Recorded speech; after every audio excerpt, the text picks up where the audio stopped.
So, hello there everyone and welcome, it is Niran here, and today it is time for me to bring you yet another episode of our AFC Wimbledon Road to Glory career mode here on FIFA 18, and for the first time in a while, you're seeing 2 episodes in the space of like 5 days, ladies and gentlemen. This is the consistency I'm going to bring from now on, I hope. Finally, goodness gracious. Anyway, this should now be the last actual main proper episode of the season. It all depends then if we get into the playoffs, and then there'll be another special playoff episode as well for this season. As you can see though, we've got an absolute mammoth amount of fixtures to go through in this one. Villa, Blackburn, Brighton, Boro, Preston, Ipswich and Forest in the month of April, and then the final month of May we've got Fulham and Derby. So last episode was the definition of an emotional roller coaster. It had its ups and downs, but one man prevailed, and it was Leonardo da Silva Lopes, the young Portuguese winger who is now the best rated player in the side at 74, ahead of the likes of Joel Azoro, Deji Oshalaja and Harvey Barnes. The first thing I need to do though now is promote a lorry load of youth academy players, because A, they've been sitting here for ages, and B, they've now decided they all want to leave. So first of all, we've got Ewan Harris there, 61, 79 to 85 in terms of potential. He is getting promoted. Dave Walker though we will promote as well, he's 53 rated. Jordan Davies as well as 17 now, he is going to get promoted to the senior side. Juho Koskinen we're going to promote now, the attacking midfielder. Dave McCall, who's got a ridiculous potential, is going to get promoted. Brandon Green, I think, was complaining that he hadn't been promoted yet as well, so he is going to join. Declan Collins is a right back. We might, should we promote him as well? Let's promote Declan Collins. Alright, so 7 new youth academy players there promoted to the senior side. I'll take you through them very quickly. We've got Juho Koskinen here, 53 rated, some decent attributes on this guy, but relatively speaking, just an all-rounder. Declan Collins, right back, centre back, and left back. So I'm happy I promoted him because he can play across the entire back line. 16 years of age, skill moves and weak foot kind of irrelevant, but he's got some decent physicals in fairness, all yellow, which is nice to see. Ewan Harris, 5-star weak foot, 61. Can play as a defensive mid as well, which is quite nice. Very good physicals. That strength, stamina and jumping is really good, and pace very good as well. Looks relatively tall too. Obviously, we already know about Morgan Shaw here, the winger, who's already very, very quick and pacey, 63 rated. Lorenzo Vissa, the same. Dave Walker, not great weak foot, okay skill moves, can play on the right-hand side, can the Scotsman. 53 rated, looks massively like Visa. I don't know how that's happened.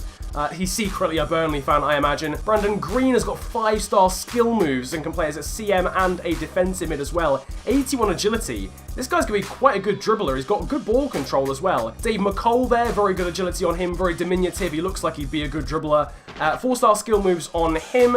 Jordan Davies, I think, is the final of the ones we just promoted now. 80 jumping is quite nice, and 77 strength. He's absolutely huge as well. Look at him, he's massive. Time though for the first game of today's episode. Enough chit-chat about the youth academies. We're up against Aston Villa at home. This is going to be a very, very tricky football match. Another team chasing promotion. We are currently sat right outside the playoff places with a game in hand, so this game is absolutely vital. So hopefully the confidence and flair we had in that Cardiff game will of course really help us out in this Villa game, but obviously they are second in the league. We dropped to 10th, that's because a lot of teams have played before us, but we were 7th. Worth noting as well, Villa have picked up 45 points on the road this season. That's more than they've accumulated at home. Back to Glenn Whelan though, great turn from Hogan, and it's off the post. That was a very, very decent chance for Villa. Slightly fortuitous the way it came back to Hogan there. We can start a bit of a counter-attack here with Andre Dozzell, who's got Lyle Taylor for support. He almost overruns it, but he does find Lyle Taylor still. Lyle Taylor needs some support. He's going to cut that back to the far post, or does he?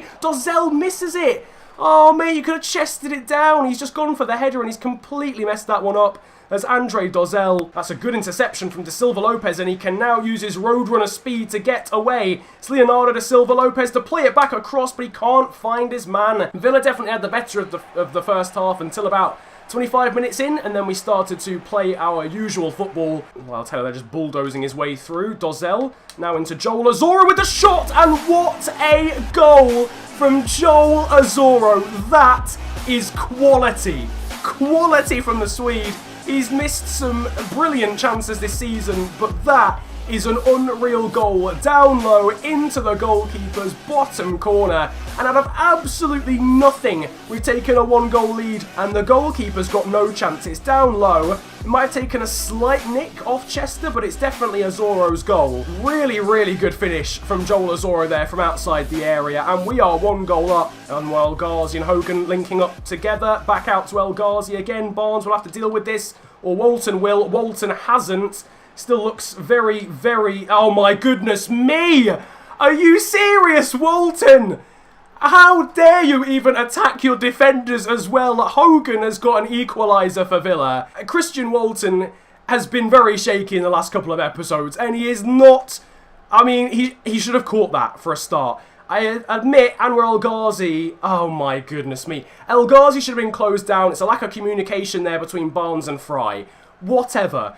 But it's in Walton's literal ballpark. He can just claim that, and he parries it straight to Hogan. Roy Carroll's on his way back in between the sticks, and Christian Walton at the moment is on his way out of the club if he continues like this. He's been awful. Ball down the line is for Joel Azoro, who can cut back. Can he find Andre Dozzell? He can. That's over to Lyle Taylor. Now into Da Silva Lopez, and Da Silva Lopez has put it wide. Oh, why can't he just be a consistent finisher? For God's sake, man. That was a huge chance to get back in the lead of this game, and instead Villa can now come forward and try and grab a second of their own. That's through there for Grealish, and that is 2-1, and we have been punished for our poor finishing just 5 minutes ago. It's a simple ball through. Florence finds himself wrong side. Can't say Walton should have stopped it, but again, you'd like your goalkeeper to make a save at some point during a football match, and he's conceded 2 without making a save again, like he did against Bristol City. And that's going to be it, ladies and gentlemen. We've thrown everything at this one, and, well, we should have taken the lead with Da Silva Lopez. Ironically, the man who was player of the episode last time, with his poor finish, could have given us the lead, and instead we're going to end up losing this one. But we cannot forget the fact that we would have been leading anyway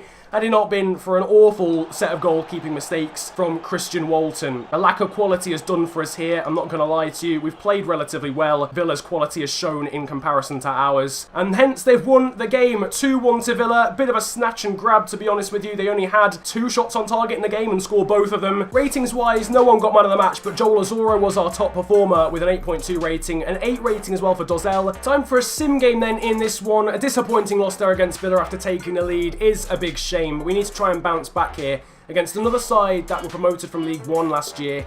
In theory, we have a better side than them, and we're at home. I'm hoping for a win here, but I know Blackburn did have such a good side in League One last year, so they're probably...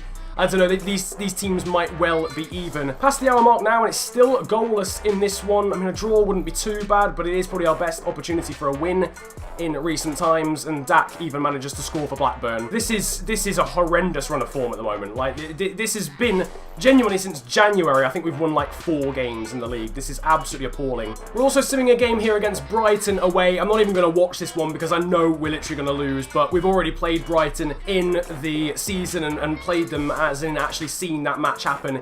It's a 3-1 loss, so again, we're continuing to do poorly, but obviously the problem is I'd love to play all these games and overachieve with Wimbledon, although we've been losing a lot of played games recently as well. But if we're going to get anywhere near the Premier League in this series, I've got to be simming games, and unfortunately we've just got to take the hit that our squad is not good enough. So it's 3 losses on the bounce, and we go into this side with about as much energy as your average 84-year-old, because we have got some serious stamina issues going into this away game at the Riverside against Middlesbrough.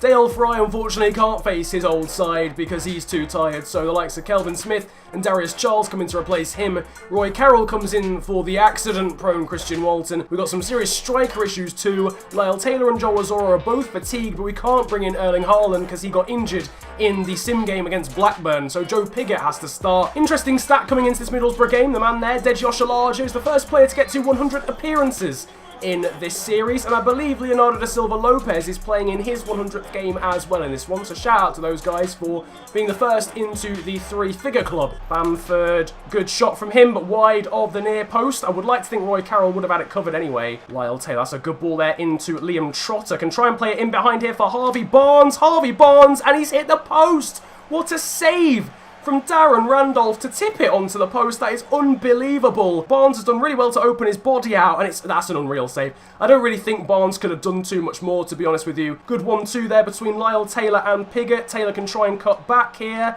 It's now to the edge of the area for Scott McTominay with the long shot, and again, saved by Randolph. Knocking on the door of Middlesbrough though here. Da Silva Lopez swings it in this time towards Kelvin Smith, and that is in, and Kelvin Smith has got his first goal in a Wimbledon shirt. He looks so dangerous in the air, this kid. He's an absolute monster, and it's a brilliant, brilliant header from that corner. That has been coming. That is an unreal header Randolph's getting absolutely nowhere near that from Smith. And the Corn Road free agent monster that we got in January, he's hit 70 rating this episode, and he's now hit his first goal of the series and for his new club, and I assume of his professional career. Shout out to Kelvin Smith there, the defensive mid who's playing at centre-back today, actually. Back to Braithwaite again. Still Braithwaite, that's a great turn, and it's a great save at the near post from Roy Carroll. For some reason, Oshalaja didn't come over once the other defender had been beaten. Resultant corner now swung in, needs to be dealt with. It isn't! Braithwaite's hit the post, and Darius Charles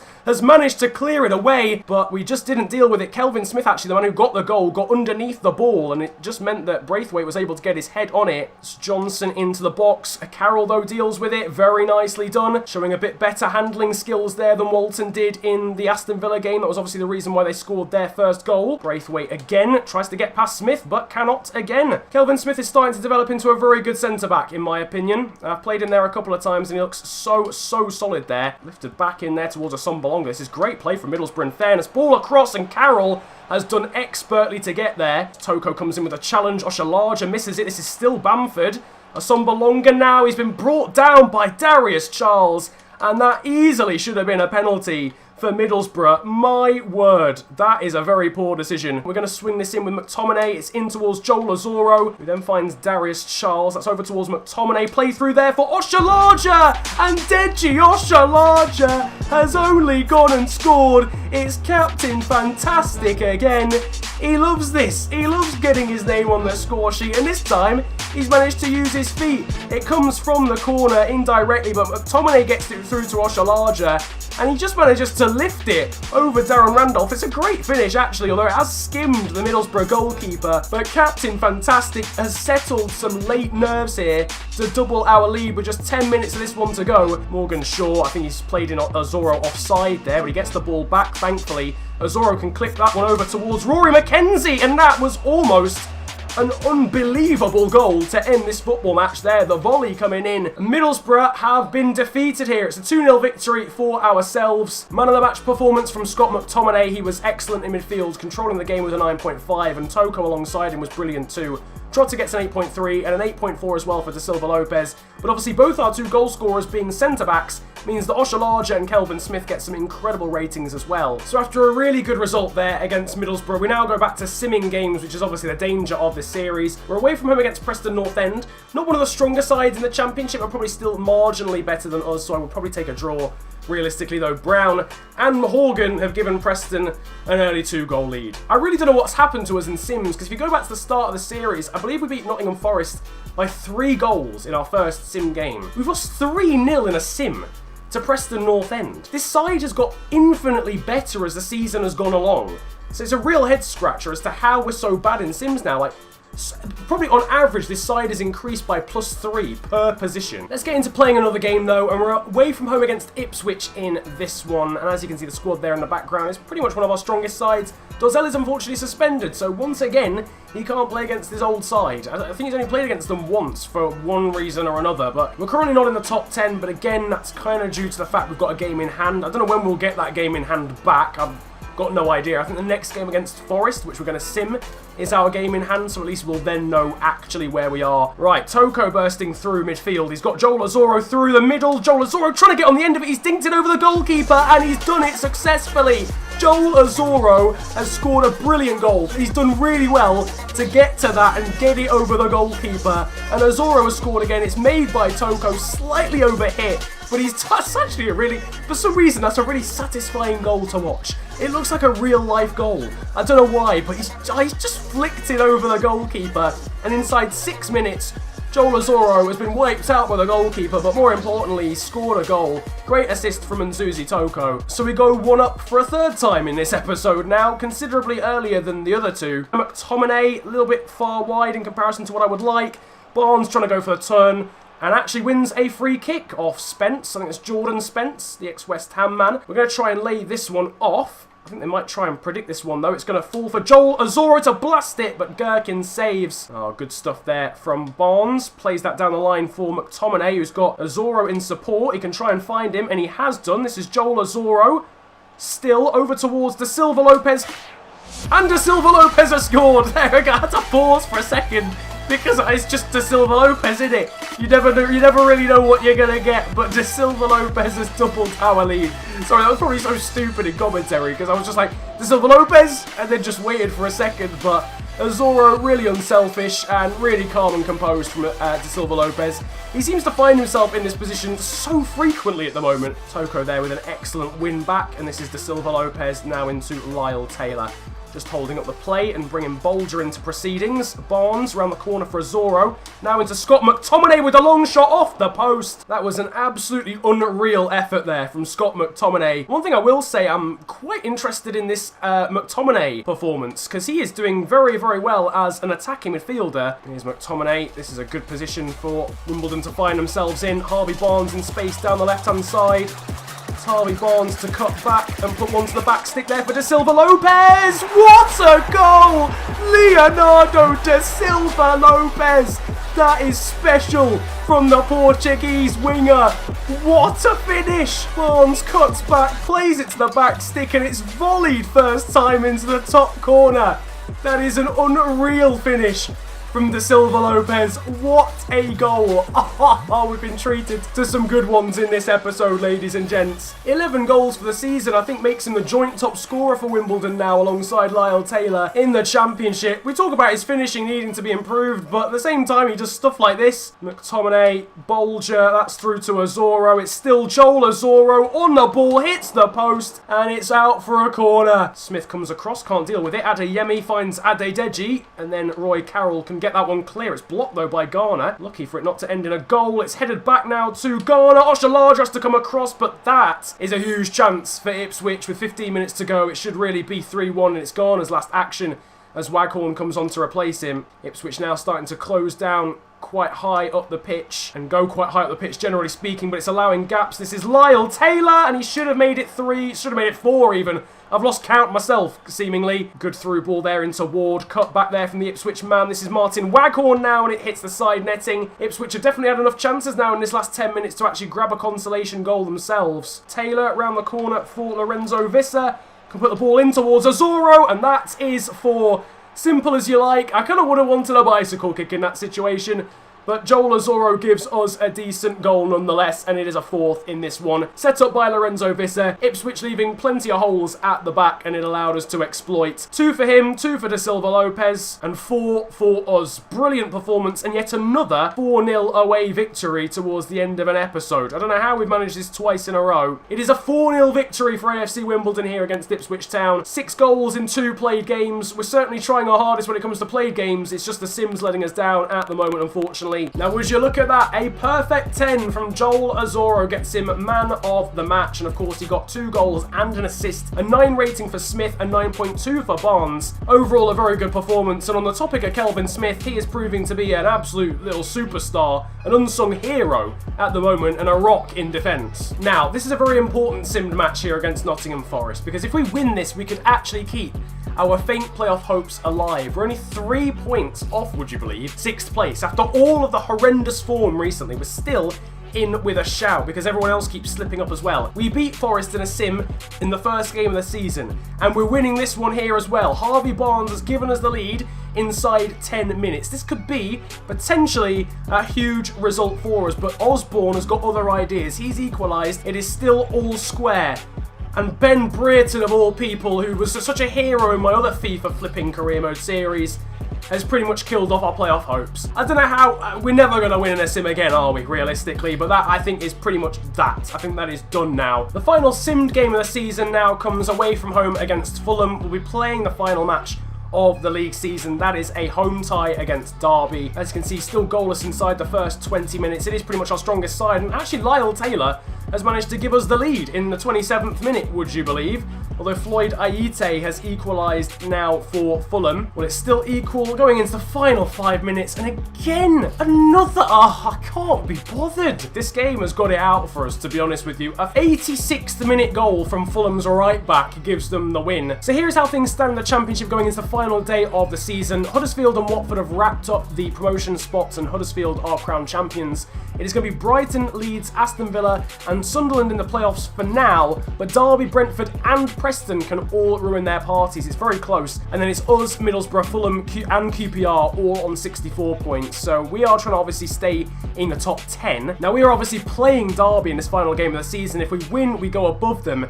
Obviously, anything less than a win for them means they're very unlikely to get into the playoffs. So we really have the fate of the playoffs in our hands anyway, even despite the fact that we're not actually involved in the battle for them. So Season 2 is about to come to a close here in the final episode of it. And as you can see, the squad is a little bit of an experimental one. We want to give a couple of younger players a chance because we've not got all that much to play for. So the likes of Lorenzo Visser and Morgan Shaw are in, Darius Charles and Erling Haaland are also in, and the best of our new Youth Academy recruits, Ewan Harris, also comes in at centre-back to make his debut for AFC Wimbledon. So this is it, final day of the season, and for Derby, it's a huge, huge fixture. You know what, I'm just hoping for a good performance in our final game of the season. We've played well across the season, and I think in our played games, we actually deserve to be in the playoffs. But Derby look as if they're fully up for this one, and Andres Weimann thankfully loses the ball, and the first touches the ball for Ewan Harris. Andre Dozzell will try and clip that one over the top towards Lyle Taylor. Just needed a bit more in terms of legs on it, but Toko will get on the end of it.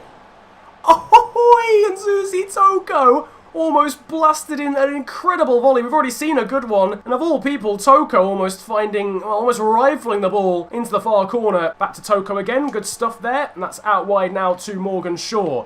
This is Erling Haaland on the turn. Lovely backheel there into Lorenzo Visser, saved by Carson. That deserved a goal. What an assist that would have been from Erling Haaland. Andre Dozzell round the corner into Lorenzo Visser, who puts it in for Lyle Taylor, and that should definitely now be 1-0. What a save from Scott Carson, but put it anywhere else and you've scored, Lyle. To be honest with you, goes for the scissor kick and Scott Carson's just able to save it with his feet. Just realised we've got some real oldies in between the sticks for both sides. Scott Carson and Roy Carroll. It's like it's 2007 all over again as Lyle Taylor clips that towards Haaland, who'll then play it on for Morgan Shaw to try and get his first goal for Wimbledon.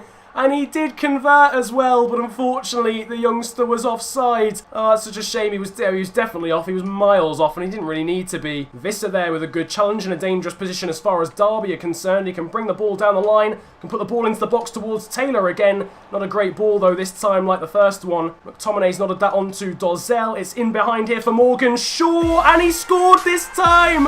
Morgan Shaw gets his first professional goal and his first goal for Wimbledon. I'm so happy for him because he had that goal disallowed. It's great work from Dozzell to find him. That's a really good finish across the goalkeeper's body at a pretty tight angle as well. The left winger has announced himself on the stage in this series as only the second Youth Academy graduate to score behind Lorenzo Visser. Brilliant work. I'm loving it, Morgan. Fantastic stuff. Dozzell there around the corner for Taylor and now into Haaland. Overlapping run here being made by Scott McTominay, who can try and make it two, but it's saved by Carson. It'll fall for Lyle Taylor, but he's unable to get there. Thorne manages to get it behind for a corner kick. Maybe should have done a little bit better with McTominay's original effort. Into the box here towards Erling Haaland. It'll fall now for Darius Charles and it's in!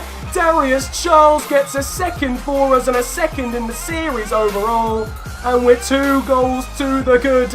And the man on the line couldn't save it. Scott Carson couldn't deal with it. It's Erling Haaland using his brilliant height in the area to cause issues, bounces up, and Darius Charles does really well to leap higher than anyone else. It's his second goal of the series, as I mentioned. Scott Carson again might be a little bit disappointed. Wisdom and Thorne, I think it was, came across to try and deal with it, but they were not able to do so. And we are now 2-0 up, and that's our third defensive goal of the episode. Our defenders literally never score. And we've now had Osher Larger, Kelvin Smith and Darius Charles score in the same episode. We're about to see another debut in this series. It's going to be Dave McCole who comes on, and he's actually going to come on to replace Scott McTominay. It's Dozzell, that's through easily enough for Erling Haaland, and that is 3-0, and the Norwegian gets his customary goal. Seemingly since joining the side, he seems to do this on a regular basis. It's 3 goals to 0, and we've got a 2-0 a 4-0 and seemingly at least a 3-0 in this one. 17 minutes to go, but McCole gets it to Dozzell. First time ball, perfectly weighted into Erling Haaland, who manages to hold off absolutely everybody, all the defenders around him, and just slots it calmly past Scott Carson. We are 3-0 up and we fully deserve it, to be quite honest with you. 2 changes here then. We've got Anthony Hartigan, who's going to come on for Andre Dozzell, and we're going to put Dave McCole into that attacking mid-role. And Harvey Barnes is also going to come on for his final hurrah. Obviously, he's in on loan from Leicester, so this might well be the final time we ever see him play. Well, Derby, their promotion hopes have been mangled and dismantled in this football match. We have been by far the better side, and, well, unfortunately for them, they might get a... Well, they almost got a consolation through Tom Lawrence there. It was a great ball in, actually. I didn't even clock that. But we win 3-0 to end our season on a high, certainly as far as played games are concerned. Though the sim performances certainly need some work, realistically. But we'll try and improve the side even further going to a second championship season, and hopefully that won't be an issue. But Ewan Harris in that centre-back role, only 61 rating. He's got a bright future ahead of him in this series, I hope, because he is very, very good in-game, as well as having a good overall and potential. And that, ladies and gentlemen, is a wrap. That's your season done for season number 2 of AFC Wimbledon Road to Glory. And here is how it finished. We were best of the rest as far as the promotion and playoff places are concerned. We finished 7th place. Joint on points with Middlesbrough, QPR and Derby County, but with the best goal difference and the most amount of goals scored. So overall, I guess it was a decent season as far as goal scoring is concerned, but I think, just generally speaking, the league too difficult for us. We'll come back stronger and hopefully try and aim for promotion next season with an improved side after a bit more of a cash injection. In the background, though, now is how the Hall of Fame is looking at the end of Season 2. All the accolades and records there for various different things. And yeah, I'm really looking forward to building upon these stats and records as the series progresses. In the top right of the screen though now is the player of the episode vote. It doesn't have the same connotations this time, but it's still nice to give that award out to somebody. So whoever you think was the best player in this one, of which there's a lot of candidates, vote for them in the top right of the screen. But that is it for season number 2 of Wimbledon Career. And I know some of you guys might be thinking that's the end of the series. He's not been putting much effort into it. This is not where the series ends. In fact, this is where it just begins, because the next episode... Well, the next episode we will be getting promoted to the Premier League, no matter how long it takes. The next episode is going to basically be a bumper packed, hopefully 1 season in an episode. So what I mean by that is you'll be getting a condensement of every single game in season number 3, of which there'll be many sims and not too many played games realistically, but hopefully we can build a side that's good enough to get promoted in mostly sim games anyway. And then at the end of the episode, we'll get promoted. If it takes 2 seasons, then it might well be a very long video. It might be like an hour long. Consider it a little mini Jared HD rebuild, but just for 1 season, or at worst 2 seasons. And then hopefully we'll be in a position where we're in the Premier League and we can really start fighting and really start making some ground in this road to glory. It might not be what you guys really want, but I know if I do this series at a normal pace, I don't think we'll get to the end of an actual first Premier League season, as well as doing another full championship season. I think it's just the way it is. So unfortunately, I think to get as far as we possibly can, we need to do this long episode where we basically just sim all the way through season 3 and hopefully get promoted. And I'll show you guys everything. I'll show you all the transfers and all the sim games and everything like that. So hope you guys are okay with that. If you are, and if you enjoyed this video, then slap a like on it and subscribe if you're new to the channel. You can also follow me on social media these days too. My Twitter handle is @theofficialfng and links are down below. But it's been a pleasure ranting at you guys today. Have a great day, enjoy yourselves, and goodbye. Yo, Massappels. I roll out with some monsters. Looks like your team and you watchers. I do not roll with imposters. Sound like the man in the Oscars. I'm drunk off Henny and Fosters. I have a career, I am jobless. This bitch f me so hard, I might just end up unconscious. I like girls in lingerie, especially if it is crotchless. Bitch, I am the bigger picture. There is no way you can crop us.